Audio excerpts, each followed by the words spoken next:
Assalamualaikum warahmatullahi wabarakatuh. Teman-teman dimanapun berada yang dirahmati Allah.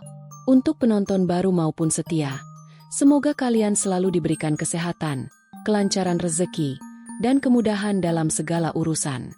Selamat datang di channel Pasti Gampang. Hari ini, saya akan membagikan sebuah kisah menarik tentang seorang pengusaha sukses asal Jawa Tengah yang secara tiba-tiba mengalami kejadian mengerikan saat sedang menjalankan ibadah haji. Ia muntah ular merah di depan Ka'bah, dan kejadian itu membuka tabir rahasia kelam yang telah disembunyikannya selama bertahun-tahun. Sebelum kita mulai, jangan lupa tuliskan komentar selawat kepada Nabi Muhammad SAW, agar kelak menjadi saksi untuk mendapatkan syafaat di akhirat. Jangan lupa juga untuk klik like, subscribe, dan nyalakan lonceng notifikasi, agar dakwah Islam semakin tersebar luas dan menjadi amal jariah bagi kita semua. Sekarang, mari kita mulai kisahnya. Di sebuah kota kecil di Jawa Tengah, hiduplah seorang pengusaha kaya bernama Pak Wiryo. Ia dikenal sebagai pemilik jaringan perumahan elit dan hotel syariah di 3 kota. Dari luar, kehidupannya tampak sempurna, penuh kehormatan dan keberhasilan.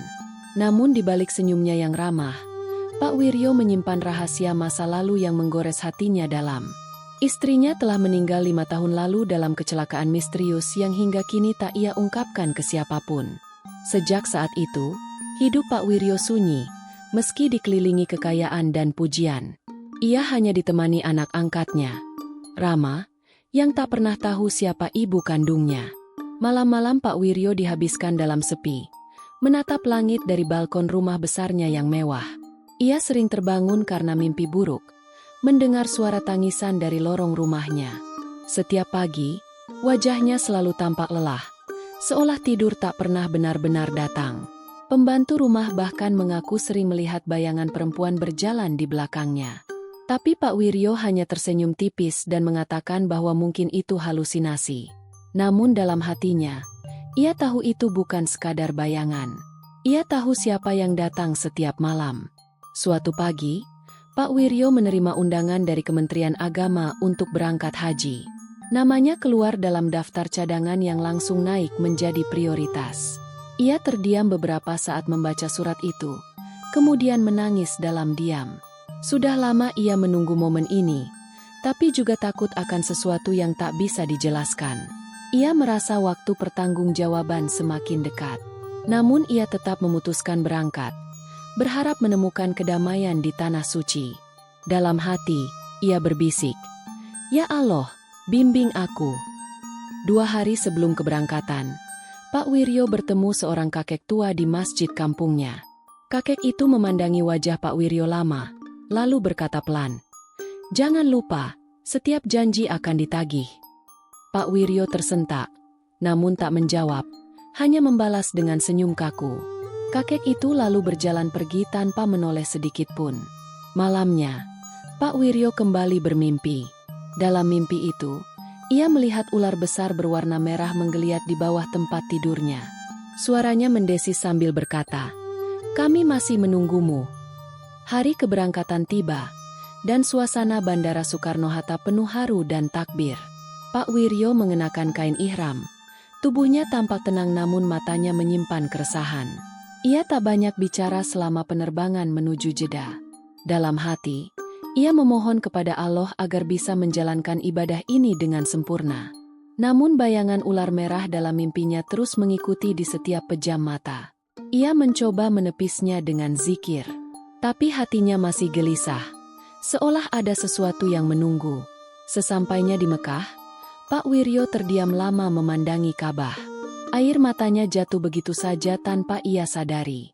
Suasana sakral itu menusuk hingga ke dalam relung hati terdalamnya. Ia merasakan kebesaran Allah dan betapa kecil dirinya di hadapannya. Namun di balik rasa syukur itu, ada ketakutan yang belum terjawab. Setiap malam di hotel, ia mendengar desisan ular yang datang entah dari mana. Ia semakin sering bermimpi tentang darah, api, dan suara tawa perempuan. Hari itu adalah hari kedua ia melaksanakan umrah wajib. Saat tawaf mengelilingi Ka'bah, langkah Pak Wiryo mulai goyah. Perutnya terasa panas dan mual seperti terbakar dari dalam. Ia mulai gemetar, Wajahnya memucat, dan keringat membasahi ihramnya. "Astagfirullah," bisiknya lirih. Sebelum akhirnya ia jatuh berlutut di lantai marmer. Dari mulutnya, terdengar suara erangan mengerikan. Lalu sesuatu yang mustahil terjadi. Seekor ular merah keluar dari mulutnya di hadapan ribuan jamaah. Jeritan jamaah terdengar keras memenuhi pelataran Masjidil Haram. Beberapa orang menjauh dengan panik. Sebagian lagi hanya terpaku melihat kejadian di depan mata mereka. Ular merah itu menggeliat di lantai suci, meninggalkan jejak darah tipis di belakangnya. Petugas keamanan bergegas mendekat, mencoba mengamankan Pak Wiryo yang kini tergolek lemas. Tubuhnya terus bergetar, dan dari mulutnya keluar darah kental bercampur lendir hitam. "La ilaha illallah," terdengar zikir dari jamaah sekitar, yang menyaksikan kejadian tak masuk akal itu. Seseorang berteriak, "Ini azab Allah." Pak Wiryo segera dibawa ke klinik khusus jamaah haji. Tubuhnya ditandu dengan cepat.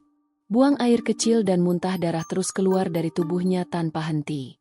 Dokter yang memeriksa tak menemukan penyakit fisik apapun yang bisa menjelaskan kondisinya. Monitor jantung menunjukkan tekanan naik turun drastis. Namun tak ada tanda luka dalam atau keracunan.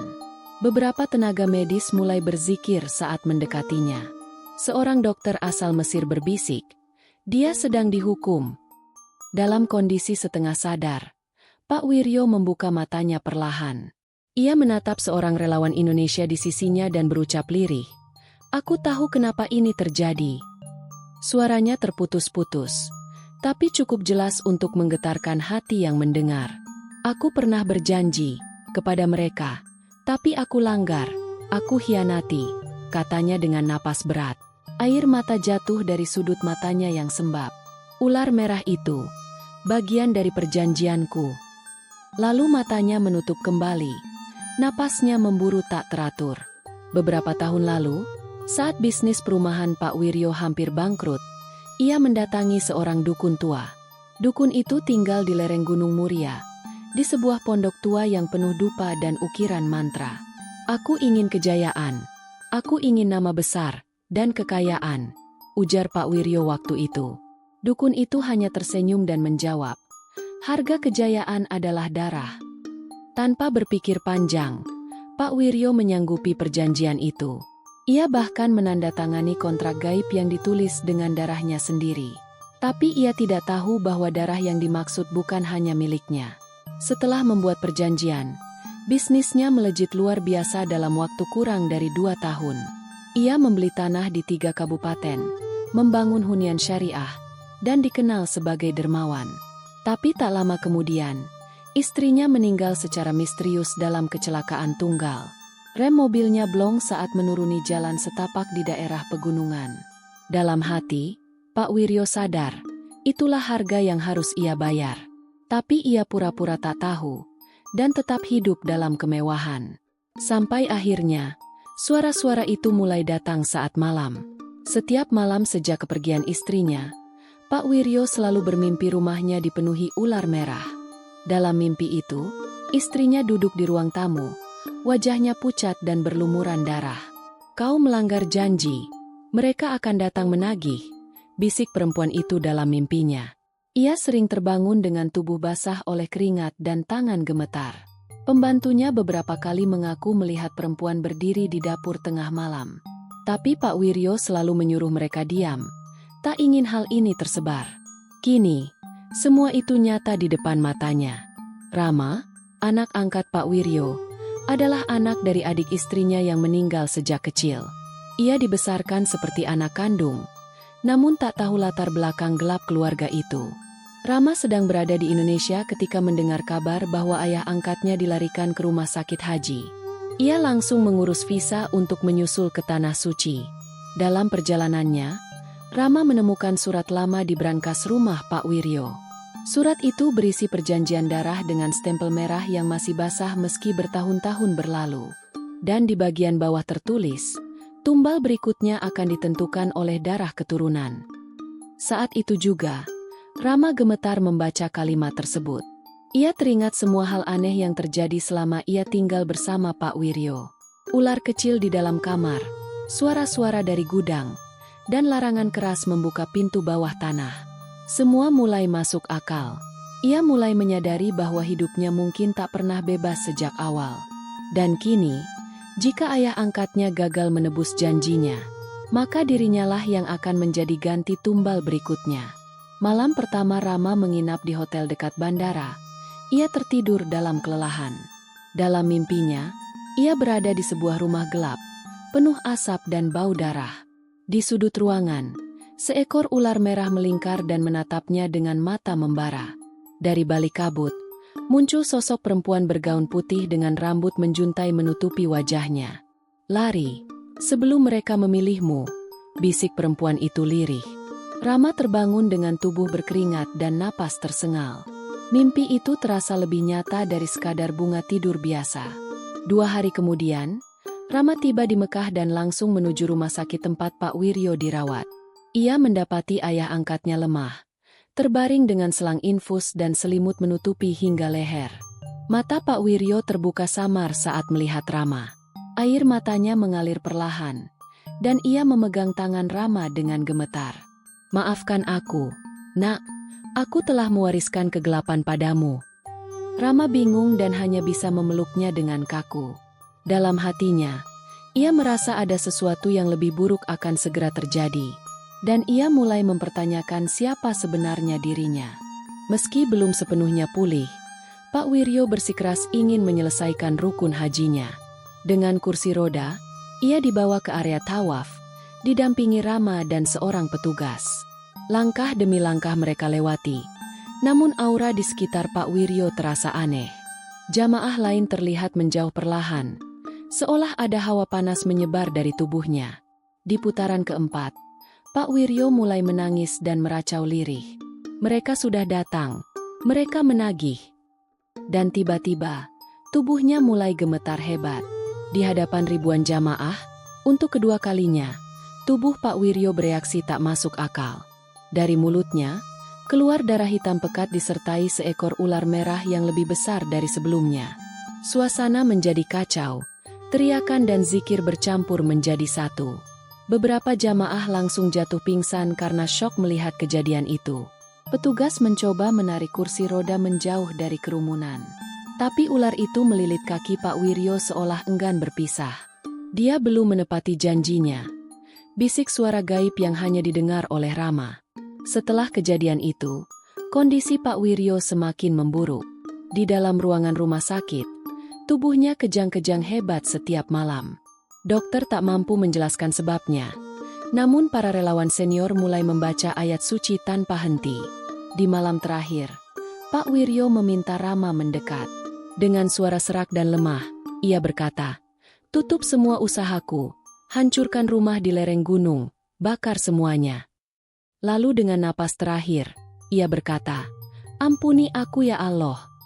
Detik berikutnya, tubuhnya diam, dan ular merah itu menghilang begitu saja dari sisinya. Sehari setelah kematian Pak Wiryo, seorang relawan mengantar surat wasiat yang ditinggalkan oleh almarhum.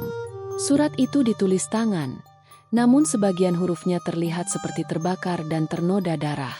Di dalamnya, tertulis lokasi bangunan tersembunyi yang tak pernah disebutkan sebelumnya. "Jika kau ingin terbebas, bakar rumah ini bersama isinya." Rama membaca surat itu dengan tangan gemetar dan wajah pucat. Ia tahu, apapun yang menunggu di tempat itu, tidak boleh dibiarkan terus hidup. Dan ia memutuskan untuk segera kembali ke tanah Jawa. Sesuai petunjuk dalam surat, Rama menuju ke lereng Gunung Muria. Ia ditemani oleh seorang ustadz yang sempat mengurus haji almarhum Pak Wiryo. Perjalanan ke lokasi berlangsung penuh keheningan, melewati jalan sempit dan licin. Di tengah kabut, muncullah sebuah rumah tua penuh lumut dengan ukiran aneh di pintunya. Aroma anyir tercium kuat dari dalam rumah. Saat pintu dibuka, hawa panas menyeruak seperti dari tungku yang menyala, dan ular merah itu menunggu di tengah ruangan. Ustadz itu membaca ayat suci dengan lantang, menggema di seluruh ruangan. Ular merah itu mendesis dan meliuk, mencoba menyerang tapi tak bisa mendekat. Rama menuangkan bensin yang telah ia siapkan ke seluruh sudut rumah. Dengan tangan gemetar, ia menyalakan korek api. Untuk semua dosa yang kau wariskan. Pak, aku akhiri di sini, gumam Rama lirih. Api menyala besar, menjilat kayu dan dinding rumah tua itu. Suara jeritan menggema dari dalam rumah. Bukan hanya jeritan binatang, tapi seperti suara manusia, wanita, dan anak-anak. Api melahap rumah itu hingga rata dengan tanah, menyisakan bara dan abu hitam yang menyebar ke langit. Rama berdiri diam. Wajahnya tak menunjukkan rasa lega, justru semakin dingin. Sudah selesai, ujar sang ustadz. Tapi Rama menggeleng pelan. Belum.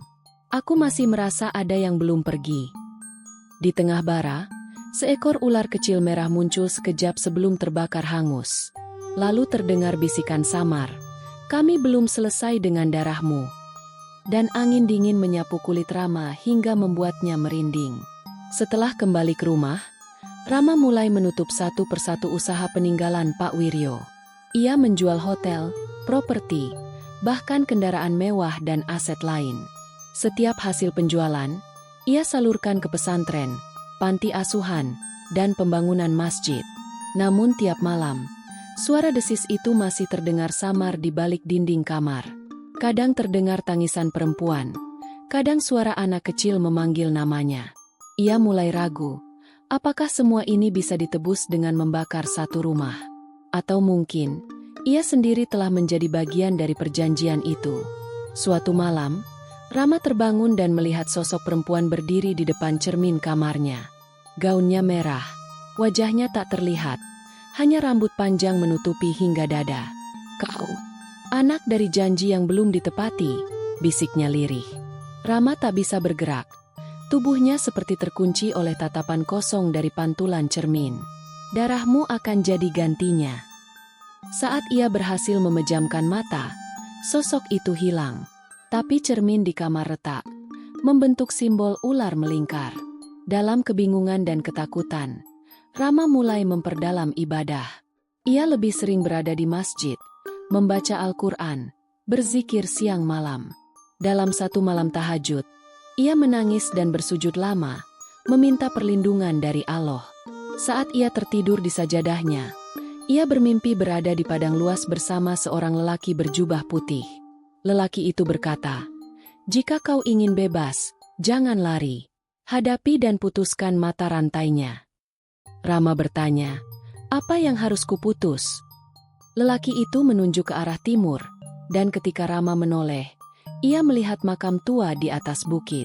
Keesokan harinya, Rama mendatangi bukit kecil di luar kota yang tak banyak diketahui orang.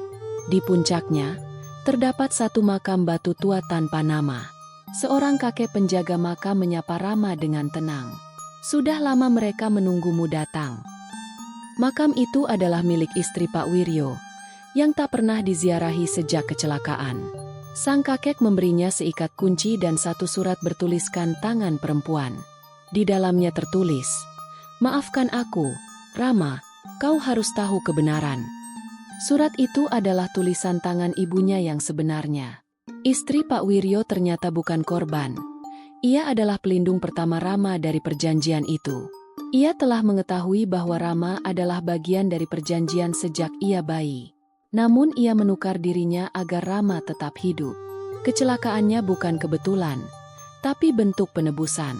Dan kini, karena janji itu tak dibayar tuntas, giliran Rama yang ditagih. Tapi ada satu kalimat penutup dalam surat itu. "Kunci itu akan membebaskanmu." Petunjuk dalam surat membawa Rama ke sebuah rumah tua di sisi selatan kota, yang telah kosong sejak lama. Di rumah itu, terdapat ruang bawah tanah yang dikunci rapat. Rama memasukkan kunci warisan ibunya ke dalam lubang kunci. Pintu kayu terbuka dengan bunyi keras seperti jeritan. Di dalamnya, hanya ada satu peti kayu besar dan cermin hitam. Saat Rama membuka peti itu, ia menemukan sesuatu yang tak pernah ia bayangkan. Sebuah jubah merah, dan lukisan dirinya sedang tertawa bersama ular. Saat Rama menatap cermin hitam, bayangannya tak terlihat seperti dirinya. Wajah dalam cermin itu menatapnya dengan senyum menyeringai. Mata merah menyala. "Kau telah menjadi bagian dari kami sejak pertama kali kau menangis." Suara itu bergema. Rama menutup matanya. Tubuhnya gemetar dan jantung berdebar kencang. Tapi suara itu tidak berhenti, justru semakin keras. Janji itu ditulis dalam darahmu, dan darah tak bisa berdusta. Tiba-tiba, tangan dari balik cermin menyentuh bahunya. Rama terdorong mundur saat tangan dari dalam cermin menyentuh bahunya. Udara di ruang bawah tanah itu mendadak dingin menusuk tulang. Cermin hitam berubah menjadi seperti permukaan air, beriak dan bersinar merah gelap. Dari dalamnya, muncul sosok ular raksasa dengan mata berkilau merah darah.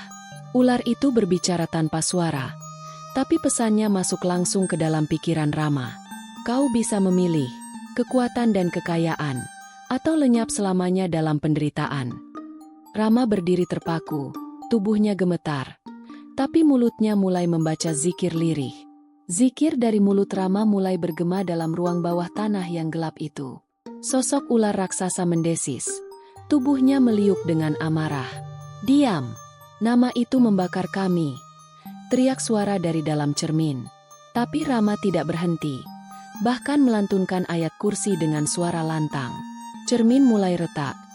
Cahaya putih menyinari setiap sudut ruangan. Ular itu menggeliat kesakitan, lalu melesat ke dalam bayangan dan menghilang.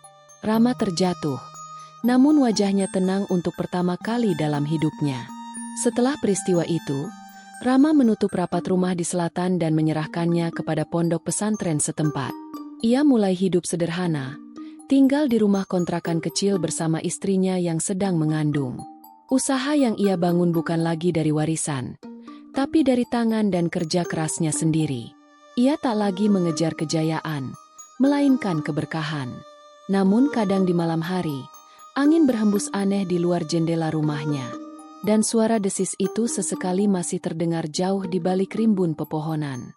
Tapi kini, Rama tak lagi takut. Bulan ke-7, istri Rama mengalami kontraksi mendadak dan harus dilarikan ke bidan terdekat. Proses kelahiran berlangsung lama dan penuh perjuangan. Namun saat adzan subuh berkumandang, tangisan bayi terdengar memecah udara pagi. Seorang bayi laki-laki lahir dengan selamat dan sehat. Rama mengadzani anaknya dengan air mata berlinang. Ia menamai anak itu Naufal, yang berarti anugerah yang bersih. Hari itu, matahari terasa hangat dan damai seperti pelukan Allah. Malam itu, Rama bermimpi duduk di padang putih yang luas dan tenang.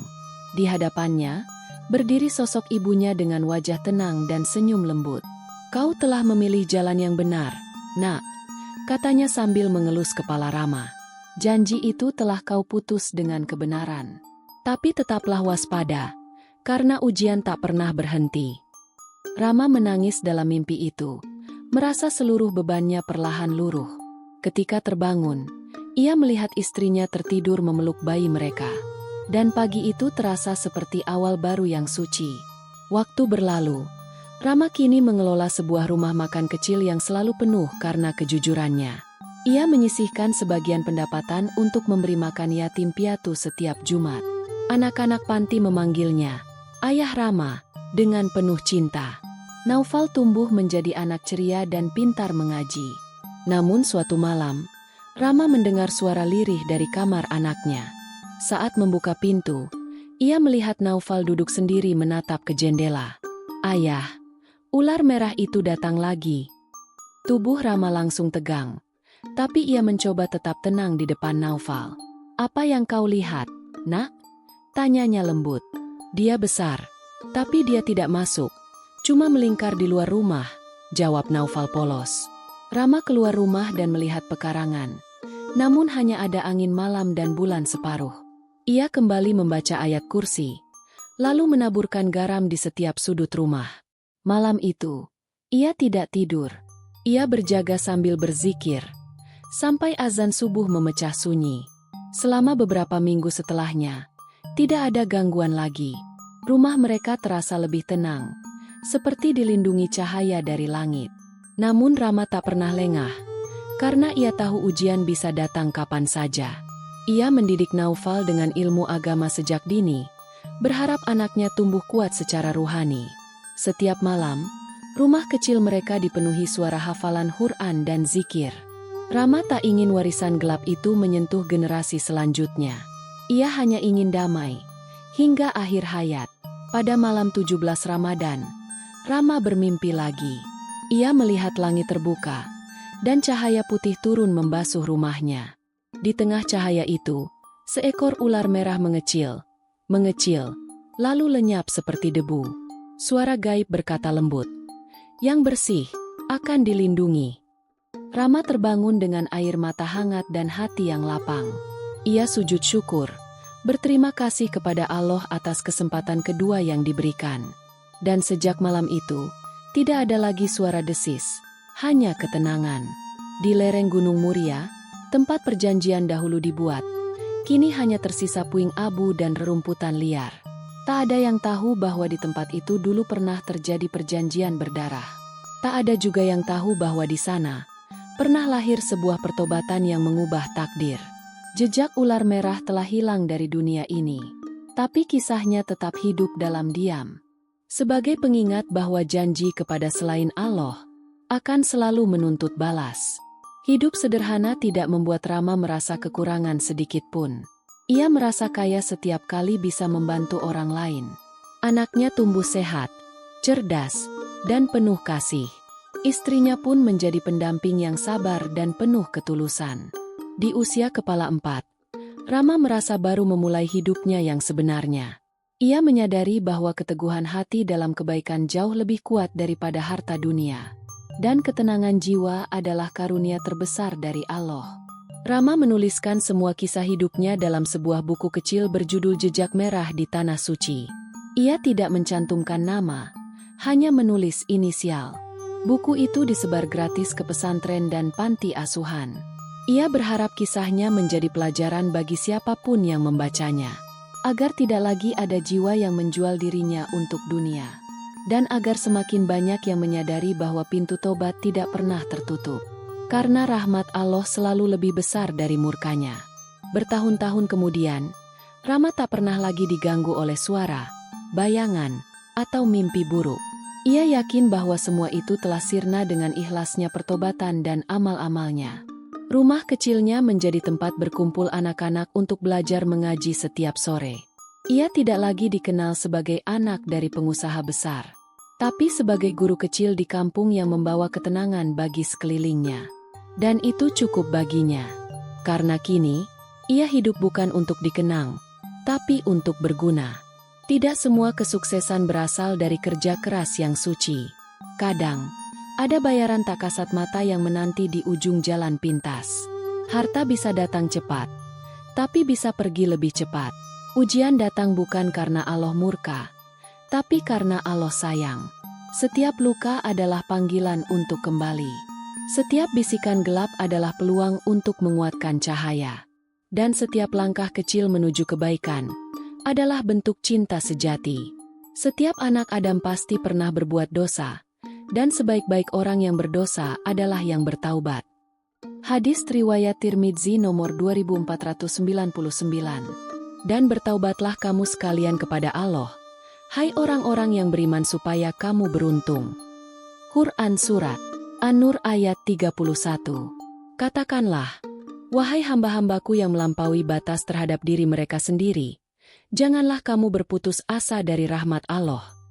Quran Surat Az-Zumar ayat 53. Sesungguhnya Allah tidak akan mengubah keadaan suatu kaum hingga mereka mengubah keadaan yang ada pada diri mereka sendiri. Quran Surat Ar-Ra'd ayat 11. Dan begitulah kisah Pak Wiryo dan Rama. Kisah yang dimulai dari ambisi, berujung pada pertobatan. Dari darah dan ular, menuju cahaya dan zikir. Semoga siapapun yang mendengar kisah ini tak perlu mengalami apa yang mereka alami. Cukuplah dengan menjadikannya pelajaran bahwa harta bisa menyesatkan, tapi Allah selalu memberi jalan kembali. Subhanallah, sungguh tak ada kisah yang datang tanpa hikmah. Dari kisah ini, kita belajar bahwa jalan hidup seseorang bisa tampak gemilang di luar, namun menyimpan gelap di dalam. Namun Allah yang Maha Pengampun selalu membuka pintu taubat bagi hambanya yang ingin kembali. Semoga kita semua dijauhkan dari tipu daya dunia, dan senantiasa diberi hidayah untuk menempuh jalan yang diridhai Allah. Terima kasih telah menonton kisah ini hingga akhir. Jangan lupa untuk klik like, tuliskan komentar positif atau selawat di bawah, dan tentu saja subscribe channel Pasti Gampang agar kisah-kisah penuh pelajaran seperti ini bisa terus kami bagikan. Nyalakan juga lonceng notifikasinya, agar kalian tidak ketinggalan cerita berikutnya yang insya Allah lebih menginspirasi, meneguhkan iman, dan menggugah hati. Wassalamualaikum warahmatullahi wabarakatuh. Sampai jumpa di kisah selanjutnya.